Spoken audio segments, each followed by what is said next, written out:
La Asociación Latinoamericana de Educación y Comunicación Popular, ALER, presenta Voces sobre la Mesa. Voces sobre la Mesa. Estamos en total desacuerdo ante un modelo de sociedad que tiene como uno de sus principios estructurales la desigualdad y discriminación. Ahorita un niño de 5 años le das un teléfono, pues se queda en el teléfono. O sea, antes los niños aprendían más. Diálogo abierto sobre distintos temas de la realidad latinoamericana, caribeña y mundial. Voces sobre la Mesa. Voces sobre la Mesa. Bienvenidos y bienvenidas, amigos y amigas. Hoy tenemos otro viernes junto a ustedes para reflexionar sobre las realidades del continente americano. A nombre de ALER les brindamos un cordial saludo a quienes nos siguen por las redes sociales y nos sintonizan desde los medios radiales de comunicación. Les saluda Alexander Medina desde IRFA, Venezuela, y también le doy la bienvenida a mi compañera periodista de Radio Encuentro de la Patagonia Argentina, Cristina Cabral. Cristina, un saludo. Saludo, Alex. Muchas gracias. Y en este nuevo programa de Voces sobre la Mesa, este ciclo donde vamos conversando sobre distintas temáticas de relevancia a nivel latinoamericano y caribeño, y en este caso trataremos la temática de la Cumbre Latinoamericana sobre Migración. Esta cumbre fue celebrada en Chiapas, en México, concluyó el pasado domingo 22 de octubre y asistieron delegados de 12 países latinoamericanos. Finalizó con una declaración unificada, donde se rechazaron las medidas migratorias de fuerza y se defendió el derecho humano a migrar. Así que estaremos hablando sobre algunas de las áreas prioritarias que se mencionaban en esta cumbre, ¿no? Y estas 6 áreas prioritarias, Cristina, y a nuestros invitados que ya vamos a presentar son la autosuficiencia y soberanía alimentaria, la protección del medio ambiente, el empleo digno y educación, la seguridad energética, incluyendo energías renovables, la autosuficiencia sanitaria, comercio e inversión intrarregional y el combate al crimen organizado transnacional, al tráfico de personas y la corrupción también. Y esta reunión se hizo en un sitio arqueológico de Palenque, en el sureño estado mexicano de Chiapas, ahí en la frontera con Guatemala, por donde transita el grueso de quienes dejan sus países escapando de la pobreza o de la violencia en dirección a Estados Unidos. ¿Y cómo podemos analizar lo ocurrido en esta cumbre? Bueno, para ello y para hacer este análisis invitamos y agradecemos la participación de Karina Arias Muñoz del Programa de Asuntos Migratorios del Instituto Tecnológico de Estudios Superiores de Occidente, ITESO, en México, y también a Tony Payán, doctor en Ciencias Políticas por la Universidad de Georgetown, director del Centro México del Instituto de Políticas Públicas. Bienvenidos y encantados de que estén con nosotros. Y bueno, bienvenido Tony, bienvenido Karina, y gracias por acompañarnos. Y comencemos a ver con Karina, ¿cómo viste y cómo seguiste esta cumbre, Karina, esta cumbre migratoria que se desarrolló en una circunstancia donde México y Centroamérica están afrontando un flujo migratorio sin precedentes, ¿no? Según lo que se estuvo mencionando en esta cumbre. ¿Cómo lo viviste? ¿Cómo lo analizás? Muchas gracias. Bueno, primero por la oportunidad de hablar de estos temas, que es importante justo como no quedarnos con lo escrito en el papel, ¿no? Y a mí muchas veces cuando hay estos encuentros y estos documentos, no sé, creo que me preocupa más lo no escrito que lo escrito, ¿no? Y muchas veces hay pues como reuniones paralelas, acuerdos paralelos que nos vamos enterando después. Pero bueno, ya con lo que tenemos un poco ahí, me parece primero, pues como verlo desde los dos polos, ¿no? Primero es algo positivo que haya habido como esta reunión, que se haya puesto sobre la mesa el que realmente pues las políticas migratorias actuales no están respondiendo a una realidad, ¿no? A una realidad que vemos todos los días, pues desde los países sudamericanos, obviamente el Darién como uno de los puntos coyunturales en este proceso y este paso migratorio, México, frontera sur, frontera norte, otros de ellos, ¿no? Y como bien señalaban, me parece importante que hayan puesto sobre la mesa todas las cuestiones de causas estructurales, ¿no? Aunque yo ahí empezaría como con un poquito para sacar hebra del análisis. Para mí el gran ausente en los considerandos, claro que es importante toda la parte agroalimentaria, la parte del cambio climático, etcétera, pero también me parece que queda de fuera la parte de el fortalecimiento de las democracias en nuestros países, ¿no? Que es también una de las grandes, y puesto como así, en términos generales, es una de las cuestiones que está también generando salidas de los países, ¿no? Y las personas que están saliendo, claro, en este enfoque de derechos humanos tendría que estar implícito, pero las personas que están saliendo que no pueden hacer una opinión política contraria al gobierno en el Estado, en el poder, ¿no? Las personas que están saliendo por estos gobiernos, pues, de tinte autoritario, políticas autoritarias que se están también ejerciendo en algunos países de nuestras regiones, pues creo que eso también es importante señalarlo, porque no todas las personas salen solamente por cuestiones de hambre y de trabajo, ¿no? O sea, hay que reconocer también esas otras causas que hay y que son muy importantes en nuestros países y que están originando también estas salidas, ¿no? Y bueno, eso es como una primera observación ahí. Y Tony, ¿cómo siguió la cumbre? Porque incluso una de las primeras solicitudes es pedirle pues, a los países de destino que adopten políticas y prácticas migratorias acordes con la realidad actual de nuestra región y que abandonen aquellas prácticas que producen efectos como los llamados efectos disuasivos. Tony, adelante. Yo considero que esta cumbre es una gran farsa. ¿A qué me refiero? Mira, los países que participan en esta cumbre son precisamente los países que expulsan más migrantes que otros países en Latinoamérica. Venezuela ha expulsado más de 7 millones de sus ciudadanos que no encuentran un lugar en la economía venezolana, que no encuentran un lugar de libertad y de democracia dentro de Venezuela. Los nicaragüenses que hoy experimentan un régimen de alta represión política en sus derechos, etcétera, etcétera. Y los cubanos, el año pasado Cuba perdió 2.5% de su población a la migración. Si Cuba continúa en este tenor, pues pronto va a ser una isla relativamente vacía.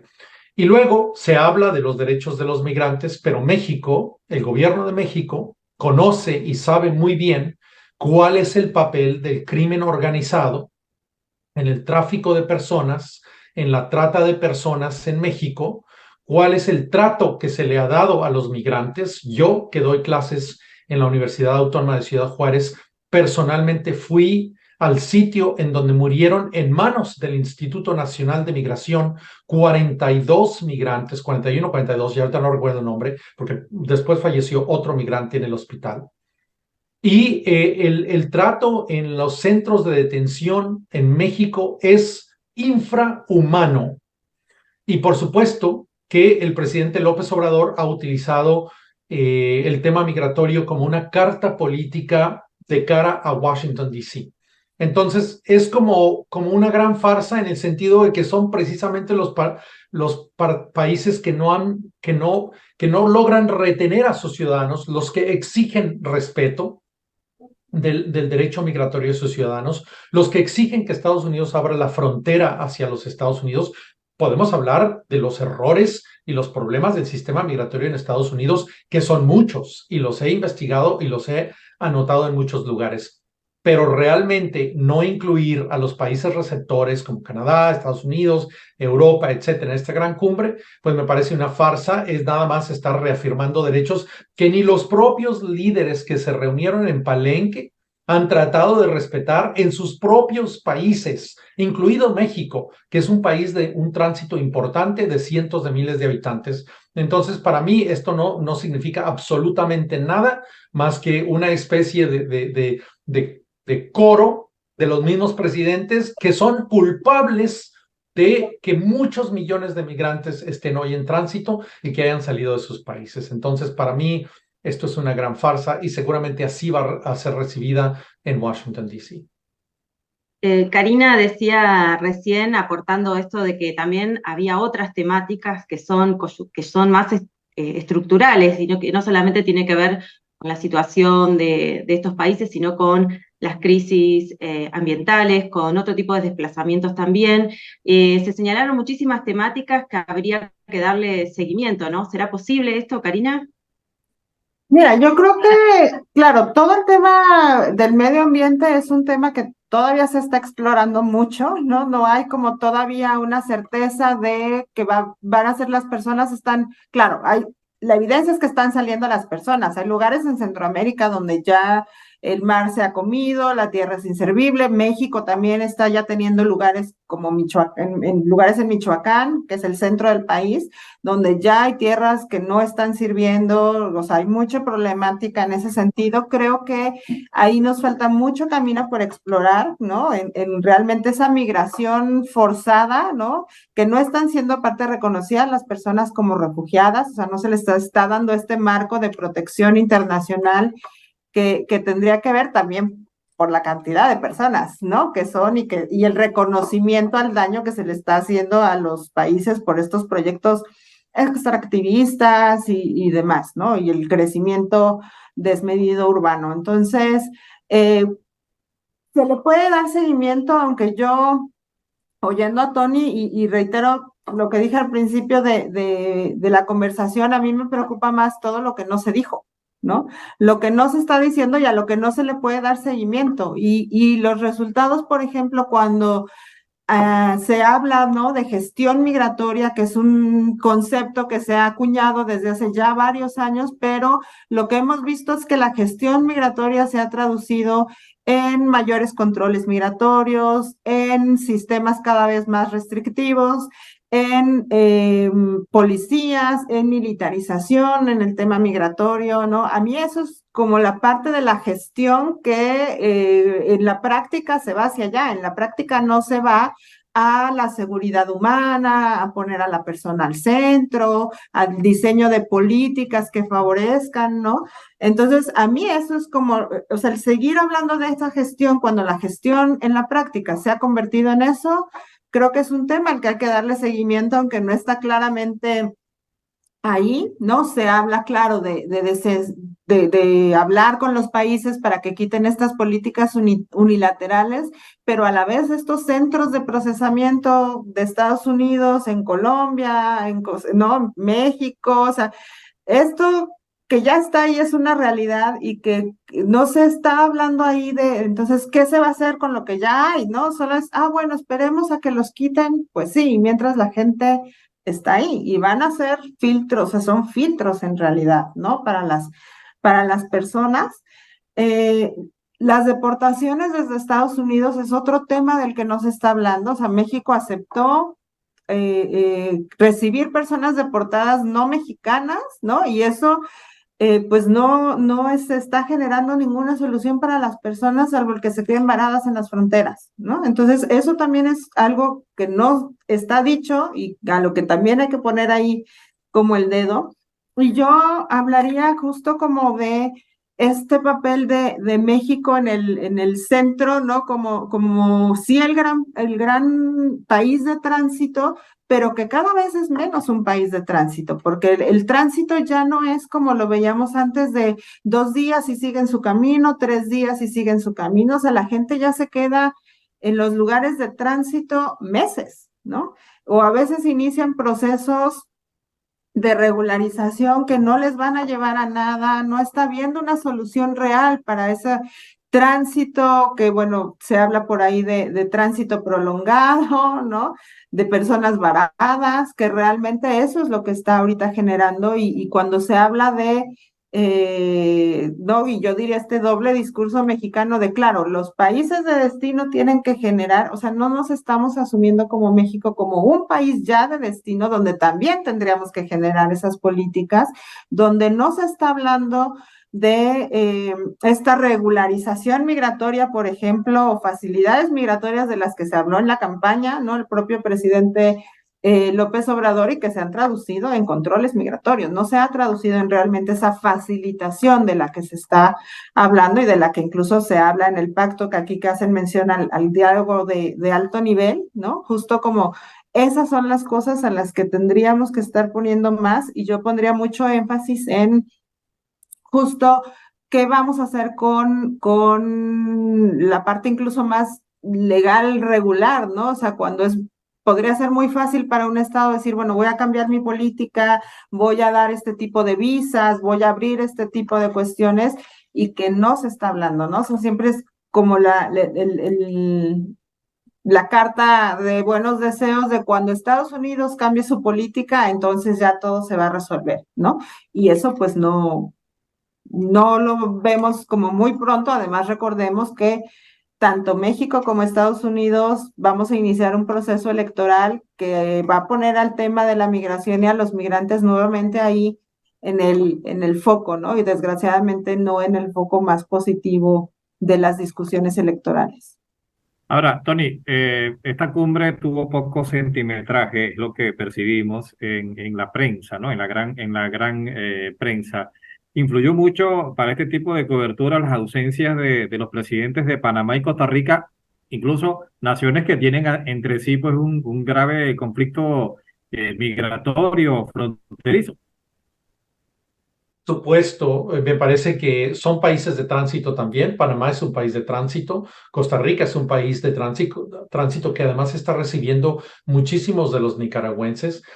Otros países que tienen problemas serios con la migración, como Chile y otros países, pudieran también tomar esto con un grano de sal y decir, a ver, ¿cuáles son realmente los problemas? Yo coincido muchísimo con Karina de que hay políticas públicas que provocan no nada más una peor condición para con los migrantes, sino que también desplazan a los migrantes. Mira, te doy un ejemplo. ¿Cómo puedes tomar seriamente la política o las posturas en materia de migración de México si lo que tienes es un país en donde hay un número importante de desplazados por el crimen organizado, en Guerrero, en Michoacán y en otros lugares?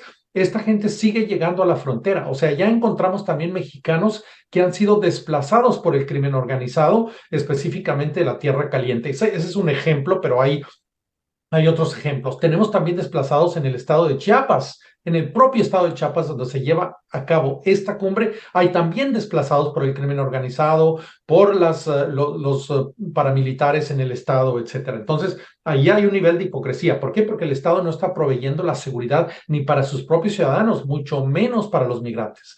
Quiero recalcar también, por ejemplo, que en Centroamérica es cierto que el cambio climático está llevando a sequías severas, está llevando a inundaciones severas, está llevando a un avance del mar, etcétera. Pero al mismo tiempo tenemos estos países como Venezuela y como México que están persiguiendo políticas de recarbonización de energía. Están produciendo petróleo, están quemando combustóleo, están quemando carbón. O sea, ellos mismos están abonando a la crisis que en el futuro pudiera resultar, en muchísimos más desplazados. Y luego hay una política de criminalizar a los migrantes. Mira, varios migrantes que hemos entrevistado, que hemos visto, cuyos testimonios hemos escuchado en El Paso, Texas y en otras ciudades de Estados Unidos, dicen, México no es un país seguro. De hecho, respiran cuando logran cruzar la frontera y llegar a los Estados Unidos. Estados Unidos, evidentemente, se encuentra también en un proceso político muy importante, como lo mencionó Karina. Pero, a ver, en Estados Unidos se acaba de otorgar un estatus de protección temporal a 500,000 venezolanos. Se están expulsando un número de venezolanos, pero también se está otorgando un estatus a los nicaragüenses que están siendo expatriados por el gobierno, un régimen represor en Nicaragua.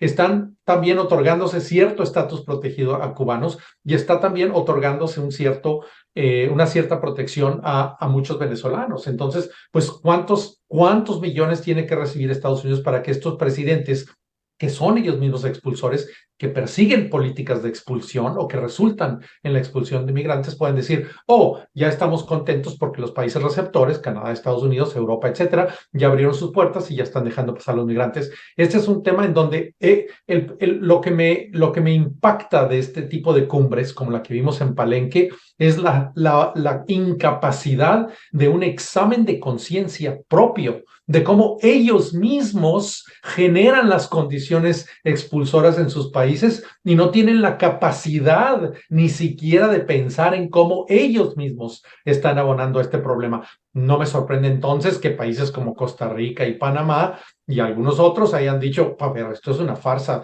esto es un montón de gente que inconsistente, incoherente, incongruente en sus propias políticas migratorias. Pero una de las, también de las cuestiones que se mencionaron allí es que Estados Unidos tiene estas políticas también con ciertos países de Latinoamérica, pero a la vez mantiene el bloqueo a Cuba y a Venezuela, lo que también ocasiona perjuicio y que también incide en esa migración, ¿no? Ahora el gobernante mexicano convocó a una reunión con esta promesa de llevar una postura regional al presidente de los Estados Unidos en noviembre. ¿Ustedes creen que estas cuestiones que aparecieron allí, que se acordaron, van a tener la posibilidad de una continuidad de diálogo con Estados Unidos en noviembre, como lo pretende López Obrador?